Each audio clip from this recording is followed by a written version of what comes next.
Muchas gracias por estar aquí con nosotros, Alejandro Martínez Sidney, quien es presidente de Canaco Servitur, de la Canaco Servitur en Acapulco. Muchas gracias por estar con nosotros, Alejandro. Gracias. Buenos días. Gracias a ustedes por la oportunidad de estar con tu auditorio.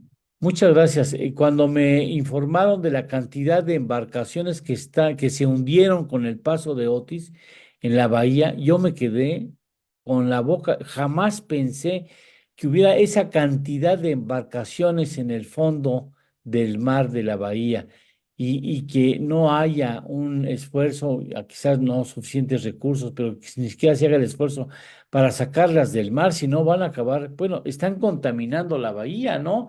¿Cuántas son aproximadamente, Alejandro? Bueno, en Acapulco se perdieron alrededor de 1,200 embarcaciones hundidas, que estamos hablando entre yates de recreo, lanchas de pesca, lanchas que daban el servicio de fondo de cristal, de caleta caletilla, esas grandes Sí, emblemáticas cómo no. embarcaciones de toda la vida que tú recordarás. Sí, Y cómo no. bueno, el Acarrey, que era un barco de paseo muy grande para más de 800 personas. Y bueno, es muy triste que al día de hoy, a 4 meses, pues los esfuerzos del gobierno federal, encabezados por la Marina Armada de México, pues ya hayan dejado a un lado el rescate de estas embarcaciones. Eh, con sus propios medios, muchos compañeros han podido regresar únicamente alrededor de 40 embarcaciones, que es casi nada, y me estoy exagerando, o sea, digo, Sí, yo de la casa de ustedes, cuando gracias. yo veía hacia la marina, hacia el club de yates, hacia el Paseo del Pescador, que es donde yo puedo visualizar, justamente donde se amarra, se rejera, como dicen los marinos, Sí, el yate Bonanza. sí, eh, Puedo ver únicamente alrededor de 5 embarcaciones de aproximadamente 10 metros de grandes cada una, y de ahí lanchitas, panguitas, pero mínima. O sea, es increíble cómo en 2 horas el huracán destruyó toda la flota náutica de Acapulco, y donde también perdieron la vida muchos sí. compañeros. Aún no aparecen muchos, están como desaparecidos. Y bueno, yo el llamado que le hago al presidente de México a través de tu programa es Muchas de que gracias. se continúe con el rescate de estas embarcaciones que ya están en un proceso de destrucción en el fondo del mar, están en un proceso de deterioro de sus tanques de almacenamiento, porque muchas, bueno, la mayoría de estas embarcaciones iban con los tanques llenos porque se iban a preparar pues para combatir el huracán. En ocasiones, cuando ya el huracán es tan fuerte, se tienen que prender máquinas, y aparte de donde estás amarrado con tu, con tu cuerda hacia donde está, le llaman el muerto, que es un bloque de cemento que tiene orificios y un cáncamo. De ahí se sujetan las embarcaciones retiradas del muelle, de ahí se sujetan para poder resistir la embestida de los vientos. Pero cuando ya son vientos que empiezan a causarle un problema del peso del aire hacia la fuerza, hacia ese muerto, se prenden las máquinas para poder combatir mejor el viento, y ya con máquina poder tratar de pasar el huracán, cosa que eso no sirvió de nada ante Otis, porque los vientos de Otis rebasaron los 300 kilómetros por hora. Entonces nadie pudo soportar esta embestida de vientos, y todas esas embarcaciones se hundieron, y las que no se hundieron acabaron encalladas en las playas cercanas. Entonces, las que se han ido rescatando son las que están encalladas, las que no se hundieron y que están en la arena, y que a través de algunas maniobras de alto costo, ponerlas a flote y de ahí remolcarlas para reparación. Oye, ¿quién tendría que costear esos esfuerzos? ¿El gobierno federal con alguna partida especial? digo, me imagino que si son costosas las que están encalladas, imagínate que las que se hundieron, es difícil sacar del mar una embarcación hundida, ¿no? Es muy difícil, pero aparte de que es muy difícil, son trabajos de alto riesgo porque hay embarcaciones que están a más de 20 metros de profundidad, a más de 30 metros de profundidad. Imagínate un barco hundido a esa profundidad, requieres de primeramente buzos especializados, o sea, personas que tengan equipo especializado para poder respirar a esa profundidad, nada más, imagínate. Pero aparte de poder respirar, poder hacer maniobras a esa profundidad para poder poner a flote esas embarcaciones, que sí es posible, pero todo este costeo, ¿verdad? Para poder poner a flote estas embarcaciones, estamos hablando que solamente para ponerlas a flote están cobrando alrededor de los 180,000 pesos los buques. ¿180,000 pesos? Para ponerla a flote. Después, llevarla a la orilla de la playa, ese es otro costo. Y después, sacarla hacia la área de reparación o donde hay talleres especializados para reparar embarcaciones, es otro costo. Y Y ya la estando, reparación es otro y ya costo. estando en el lugar para la reparación, pues motores nuevos, pintura, eh, como le llaman hojalatería, pero aquí le llaman fibra de vidrio, reparaciones de fibra de vidrio, que de verdad, pues es un tema muy costoso y la situación es que ya el gobierno a estos temas no le está entrando. Sí, sí, ¿cuántos dijiste? ¿Cuántas embarcaciones hundidas? ¿Qué? 1,200 embarcaciones. 1,200 Es, embarcaciones. Y a todas ellas, digo, promedio 180. sí, promedio 180, pero a ver, hay unas que ya están destruidas. Muchas de ellas, la gran mayoría están hechas pedazos ya, o sea, no hay manera de sacarlas. Yo, Y yo entonces, me, ¿en eso qué se hace? ¿Se sacan los cachitos? O sea, se no, sacan lo bueno, que... ahí sería un proceso de limpieza del fondo marino. El tema que estoy hablando, sacar los tanques que se encuentran en el fondo del mar, las baterías. Las baterías. Necesitamos hacer un proceso de limpieza del fondo marino. ¿Por qué? Porque próximamente va a empezar a haber estallamiento de estos tanques y va a empezar a haber el diésel, la gasolina, los aceites en la bahía de Uy. Acapulco y esto nos va a contaminar la bahía, va a ser un daño ecológico mayúsculo si el gobierno no pone atención en este desastre ambiental que tenemos en Acapulco, pues va a empezar a haber una contaminación fuera de control que va a afectar severamente las playas y ese es lo que estoy denunciando. A ver, Alejandro, yo te voy a pedir una cosa, te voy a hacer un par de preguntas más, pero te voy a pedir una cosa con toda la arbitrariedad del mundo, porque hacerlo al aire, estas invitaciones, es de mal gusto, eso no se hace así porque de alguna manera te condiciono, pero a mí me gustaría que estuviéramos mañana otra vez platicando este asunto. ¿Podrías? Claro, claro que sí. Bueno, ahora esa es una. Muchas gracias. En primera, porque lo amerita el asunto, ¿eh? Porque de Sí. esto nadie se informa, como que ya pasó el Otis, ya no, y nadie habla de esto.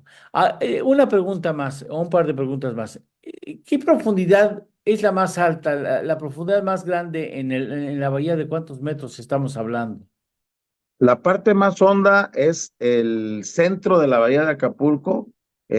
Pudiéramos tener ahí alrededor de 60 a 70 metros de profundidad en la Híjole. parte más honda de la bahía.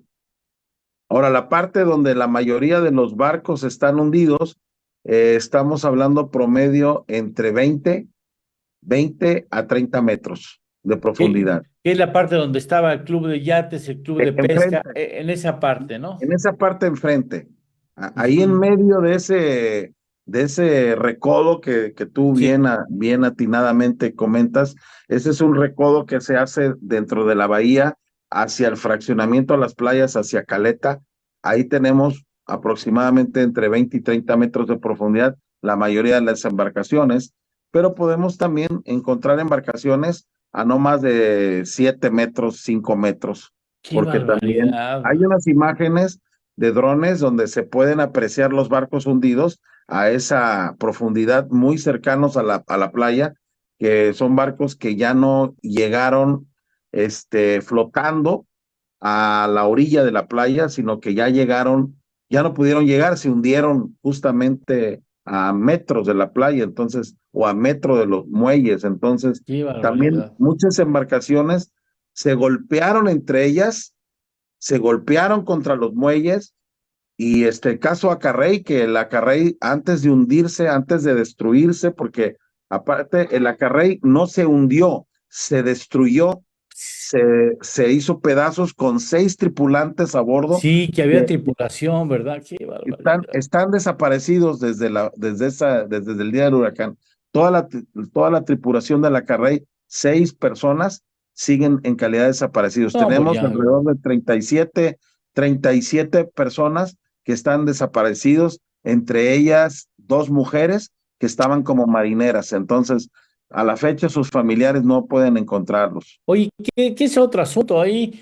Finalmente, el gobierno minimizó, y yo no sé por qué, pues, ¿por qué vas a minimizar el número de fallecimientos? Es absurdo querer bajar el número de fallecimientos por el Otis. Finalmente, el asunto, ¿en cuánto va la cifra? Bueno, la cifra en total no llega a 100 personas, en total, o sea, Ay, no. no llega a 100 personas, o sea, estamos hablando aproximadamente el cálculo que hace el gobierno con desaparecidos y fallecidos son alrededor de 98 Ah, personas. a ver aquí, ¿en serio? Tú, y la cifra extraoficial, lo de la gente, Mira, es muy este, superior. mira, hubo un periodo muy difícil de comunicación. Como tú sabes, era imposible que tú pudieras hablar conmigo, tener internet, no tener línea telefónica. Eh, Se destruyeron todas las antenas de los celulares, las repetidoras, de radiocomunicación.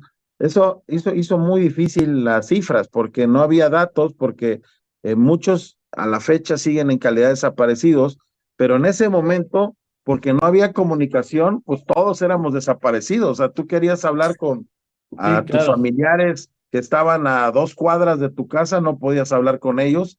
Entonces, en ese momento, los desaparecidos éramos todos, casi 1 millón de personas desaparecidas.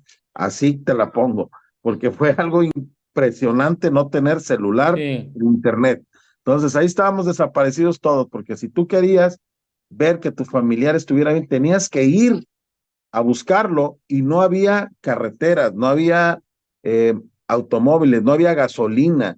Entonces, fue muy complicado esa guerra de cifras, se fue moviendo mucho hasta que quedó el gobierno. ¿Por qué? Porque el gobierno, hasta no tener físicamente al difunto, a la persona fallecida, no lo registraba como sí. muerto.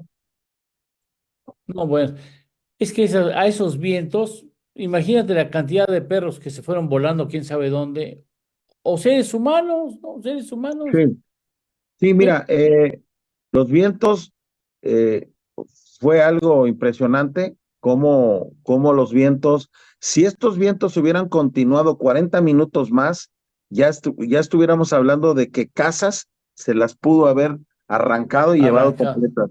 Tumbó bardas, se llevó fachadas, se llevó todas las estructuras que tenías en tu casa, todos los tinacos del almacenamiento de agua, nos quedamos sin agua todos porque todos los Los tinacos volaron arrancó. de Pues sí. Acapulco, y bueno, fue un tema muy complicado, pero imagínate esa fuerza en el mar, que es a lo que yo quiero hacer reflexiones, porque hoy la actividad náutica que representa nada más sobre 1,200, multiplicarlo por cuatro empleos. Estamos hablando alrededor, si no estoy mal en las matemáticas, ayúdame por ahí, si puedes hacerlo, 1,200 embarcaciones por 4 empleos. Imagínate, estamos hablando de cuántos empleos tenemos perdidos en Acapulco nada más, el sector náutico, que es el Cuatro mil, sector. sí, 4.800, 5.000. Qué barbaridad. Exactamente, son casi, casi estamos hablando de 4,500 empleos directos, ahora los indirectos, que son los mecánicos, que son Sí, los de sí, sí. mantenimiento, o sea, estamos hablando de una industria que del Producto Interno Bruto de Acapulco casi estamos arriba del 40% de la Oye, productividad. mañana nos vemos. Claro Entonces, que sí, ahorita al claro que rato sí, quedamos Eduardo. la hora en el especial. Alejandro, te agradezco mucho. Mañana nos vemos, no nos despedimos así con un agradecimiento muy especial como lo merece el asunto, porque mañana nos vamos a continuar con este tema, a ver cómo está Acapulco. Y mira, yo quiero mucho Acapulco porque al menos durante 2 meses yo estaba a Acapulco. Todos los años desde que yo emprendí a caminar, aprendí a caminar en Acapulco en la zona ahí del Aston Martin, del Layton, en unos bungalows, se llaman bungalows Punta Peñasco, en la zona, digamos, cercano a Caleta y Caletilla, ahí, padrísimo, y quiero mucho ese puerto maravilloso que no está viviendo sus mejores momentos. Mañana nos vemos. Gracias, Alejandro. No, gracias por dar la voz a los empresarios de Con mucho Acapulco, muy gusto, amable. con Gracias. mucho gusto. Hacemos una pausa y regresamos.